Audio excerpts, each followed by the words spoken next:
did your dad give everyone in Western Canada the middle finger? Why indeed? Well, we're going to find out in a minute what this is all about because we had another middle finger today from another liberal. So we are in a very precarious position in this country. We need political change, but we also need the resolve to resist.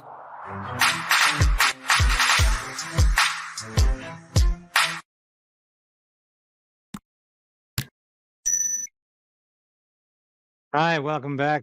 I'm David Crayden, the host. Stand on guard. You're watching the Crayden's Right channel. Had a big vote in the House of Commons today, right after question period. A lot of you, I'm sure, were watching.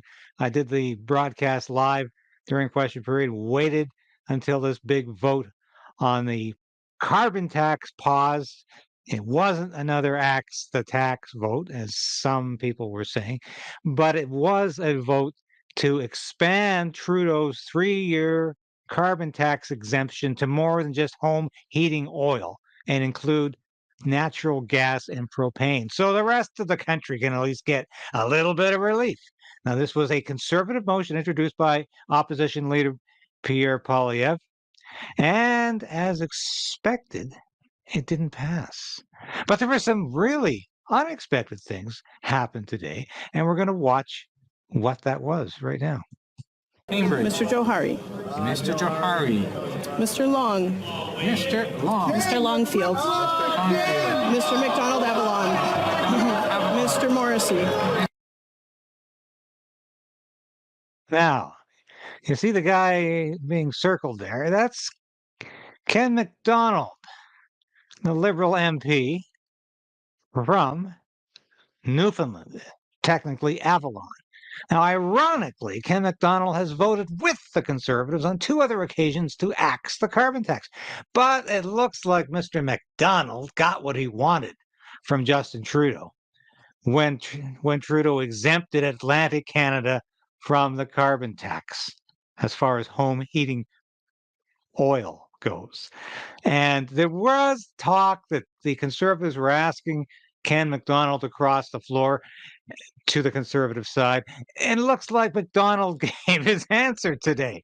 And he gave the finger. It certainly looks that way to me in this picture, doesn't it to you? And I think that's indicative of how this government really feels about things. So I don't know what here we go in slow motion here. Yeah. Can't deny it. Can't deny it. In fact, let's even back it up a bit. Let's see it again. Let's see it again. Yeah. Yeah. It certainly looks like he's giving Canadians the finger. As the opposition House leader said immediately after the vote, that the member from Avalon was giving everybody the finger and Canadians the finger. So this motion was to extend the pause to all home heating oil. Voting period has ended. Yeas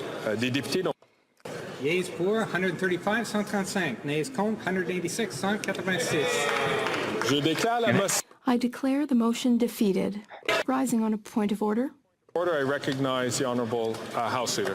Thank you, Mr. Speaker. We just had a very important vote to Canadians, and the member from Avalon literally gave the finger to those Canadians as he stood to vote for our motion, which was to give them a break and a reprieve on home heating costs. He gave the finger to the senior choosing between heating and eating. He gave the finger to all those struggling to make ends meet in an unaffordable Canada. He gave the finger to all Canadians watching. Speaker shut her right down there, didn't he? Yes, Mr. Speaker, I will rise on the same. Yeah, and here's Ken McDonald's about to rise and explain himself. Point of order. I scratched the side of my head with 2 fingers. So if they think it's 1 finger, that's up to them. They can take it how they like. Now, do you believe that? I find that hard to believe. as they used to say in Get Smart. Would you believe I was just scratching my head with 2 fingers? No, I don't think so. I'm placed in a very difficult situation here. If honorable colleagues will allow me to take a look at this issue, but let me just say this. When members are often offered an opportunity to explain their actions, and they do, usually the matter is closed. This has raised some disorder in the House. I will take a look at that, and if necessary, I will come back to the House. But I hope that this will be the end of the points of order on this particular issue. Yes, and the Speaker certainly hopes this will be the end of the issue. This is a disaster of a Speaker, by the way, who is the most partisan Speaker I've ever seen. And it's noteworthy as well that 6 premiers now are standing up to Trudeau and saying, no, you can't just give Atlantic Canada the pause, the exemption from the carbon tax, and ignore the rest of Canada. It's for the population is, for goodness sake. But 6 premiers now, BC, Alberta, Saskatchewan, Manitoba, Ontario, and New Brunswick, are all saying enough of this crap, this BS, Trudeau.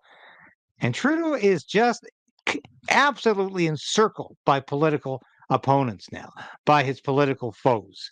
And the dominoes are falling. Once he admitted the carbon tax really wasn't about stopping catastrophic climate change, he opened the door to everything else falling in on him. And that's exactly what's happened, because he's admitted it's got nothing to do really with Canada's global footprint, which remains at 1.4, 1.5%, which is insignificant in the larger realm, in the aggregate. It is insignificant.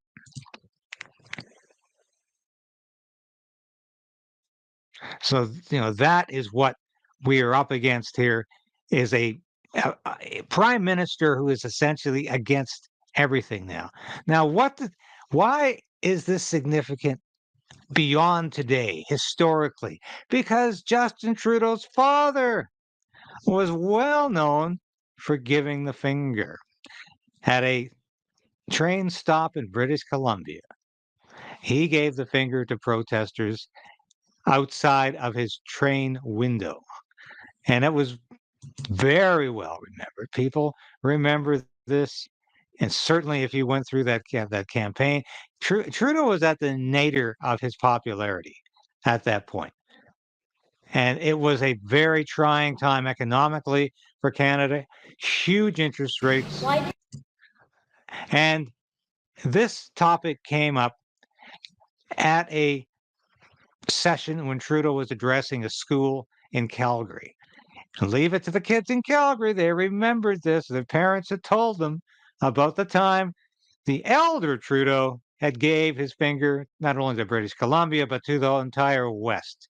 He really wasn't too positive about Western power and the emergence of the West as a real kingmaker in Canadian politics. So he was asked about this by one of the children. Did your dad give everyone in Western Canada the middle finger? Okay, first question, what's my favorite spot in Canada? Salmon BC. My father had an approach to politics that not everyone agreed with. And no matter how nice and good and smart any politician is, there's always going to be people who disagree with some of the decisions. Because really, in politics, you do have to make big decisions, and whenever you make big decisions, there's going to be people who agree with it and people who don't disagree with it. That's for sure. There's going to be people who disagree with it. And let me tell you, Trudeau made a big decision to put a pause on the carbon tax, but not other provinces and other parts of Canada are going to benefit from that decision. That was a bad decision. And apparently a Liberal MP today made a very stupid decision to make this really personal by doing this. And this was really something that is inexplicable. Why would he do this? Especially since he supported conservative initiatives in the carbon tax in the past. It's not clear what was going on in his mind, why he did this, but this whole scenario is unraveling for the Trudeau government and for Justin Trudeau. Let's hear what Pierre Poilievre has to say about it. Learned is that he's now got a new carbon tax coalition with the separatists to divide our country. Given that the NDP was forced to flip-flop on Trudeau's plan to quadruple the tax, he had to find a new partner to keep him in power and avoid this non-confidence vote from passing. And who was there to save him? The separatists. So he's now signed on with the separatists to divide Canadians into two separate classes. Those who will have to pay carbon tax on their home heat, and a small minority who will get a pause from the pain. All of Trudeau's MPs sold out their constituents and voted to make their home heating more expensive. Trudeau and his costly MPs have divided our country, raised our taxes, and pushed our people out into the cold. Out into the cold. But what's more ominous here is Mr. Poilievre's assertion that what is behind today's vote and the fact that the Bloc supported the Liberals, the NDP did not. They sided with the Conservatives because they really seem to see some political danger in the carbon tax. The Bloc apparently doesn't. They voted with the government against the Conservative motion, and Poilievre and others are saying that Trudeau cooked up a deal with the separatists to guarantee their support not only on today's motion, but for the next 2 years, that the Bloc will guarantee their ascendancy. It will guarantee that they stay in power if the NDP doesn't. Now, this is significant. We have a federalist government being propped up by separatists. Even Justin Trudeau's father would have found that abhorrent, because the one thing he was consistent about during his entire life and career was a dedication to federalism and an opposition to Quebec separatism. We might not agree with the mechanisms he used to keep federalism going, including an obsession with official bilingualism and official biculturalism. But he did believe in one Canada, a united Canada, and did not believe and did not support separatists.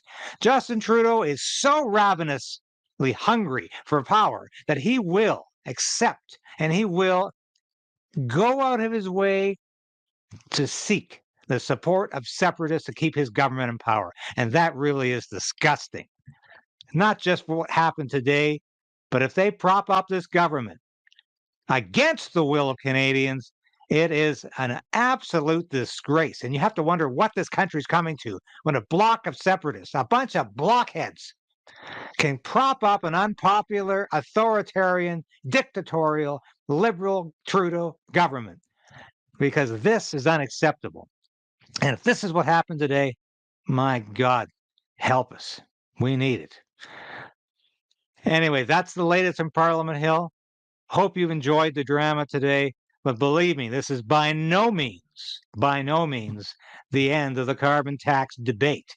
And this will continue to unravel for Justin Trudeau as he is unable to contain this catastrophe and this political and communications disaster. It will continue. So please support the station, ring that bell, and like us.